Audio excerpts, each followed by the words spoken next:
Régis Bontron, donc je suis responsable d'opération pour le service archéologie du Grand Reims. Donc je suis responsable de ce chantier. Le chantier il a démarré en octobre 2023. Donc, ça fait plus d'un an et demi qu'il a démarré. Alors on a découvert en fait sur cette fouille des vestiges depuis la période contemporaine jusqu'à probablement la période gauloise. Ça c'est l'étude qui nous le dira, mais c'est assez probable qu'on remonte jusque-là. Et pour toutes ces périodes-là, on a fait des découvertes intéressantes qui concernent vraiment chaque période.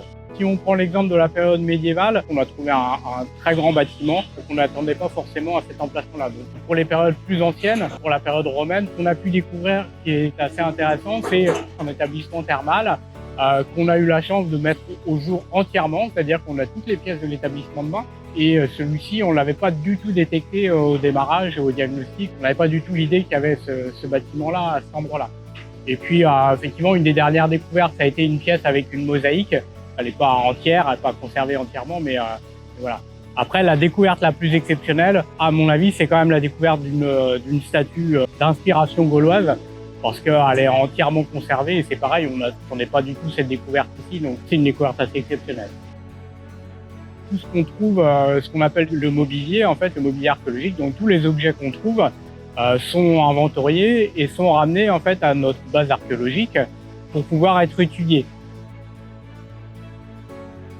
Alors mes fonctions ici, c'est la gestion et surtout la conservation de tous les objets qu'on sort de terre. Sur le chantier, il va falloir enregistrer, puis prélever, puis transporter tout ce qu'on va retrouver. J'ai des références sur des chantiers, notamment les gros chantiers comme Musée des Beaux-Arts. Tout est enregistré, conditionné, prêt pour le transport. En fait, ça va être ramené dans nos dépôts. Donc on va quand même jeter un œil à tout ce qui arrive.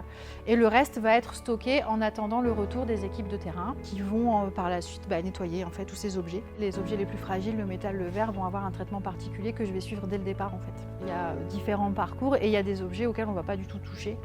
C'est-à-dire que le métal, une fois qu'il est sec, nous on ne fait pas de restauration directe. Soit on les envoie au spécialiste qui lui va se permettre de brosser ou parfois même de sabler un petit peu les objets, ou alors on passe par des laboratoires de restauration avec lesquels on travaille et qui eux vont nettoyer pour étude et stabiliser certains objets en métal ou en verre pour une conservation sur le long terme. Et une fois que tout ça est terminé, tous ces objets vont être mis à sécher, donc toujours un séchage lent et contrôlé, puis reconditionnés toujours dans nos curveurs, dans nos sacs zippés avec des marquages particuliers et vont être classés par catégorie de matériaux puisque chaque spécialiste va recevoir sa collection à étudier en fait. Je m'appelle Frédéric Poupon, je suis archéozoologue au service archéologique du Grand Reims et j'étudie les restes osseux animaux qui sont retrouvés sur les différentes fouilles réalisées par le service et notamment je vais être en charge de l'étude des ossements animaux retrouvés sur le site du Musée des Beaux-Arts. Alors sur le chantier des Beaux-Arts, on a trouvé plusieurs milliers de restes osseux animaux qui correspondent dans leur grande majorité à des restes alimentaires qui sont rattachés aussi bien à une occupation de la période médiévale moderne en lien avec l'abbaye de Saint-Denis. Et puis pour les niveaux les plus anciens, on est sur des contextes probablement de rejet domestique de la fin du début du 1er siècle après Jésus-Christ. Entre les deux, malheureusement, ce sont les thermes et ce ne sont pas des occupations où on va produire beaucoup de déchets alimentaires, puisque c'est un lieu de loisir. Et donc pour cette période-là, cette période d'occupation par les thermes, on n'a malheureusement pas de restes osseux.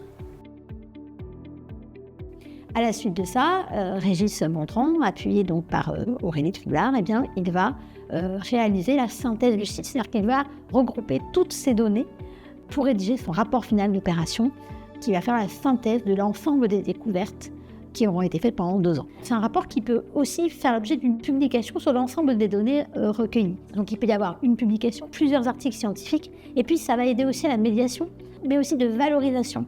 Valoriser aussi le territoire, le patrimoine du territoire par l'archéologie. Et ce qui est important de comprendre, c'est que l'archéologie préventive, c'est vraiment de la sauvegarde par l'étude. C'est-à-dire que ces vestiges, on les détruit en partie pour construire de nouveaux aménagements, mais ils ne sont pas complètement détruits, ils sont sauvegardés par l'étude qu'on aura réalisée. Donc c'est vraiment ce rapport d'opération, c'est la mémoire de l'opération pour les générations à venir, les générations d'archéologues à venir qui s'appuieront sur ces données, comme Régis Bontron s'est appuyé sur les données précédentes, des archéologues précédents, pour alimenter la connaissance archéologique de la ville.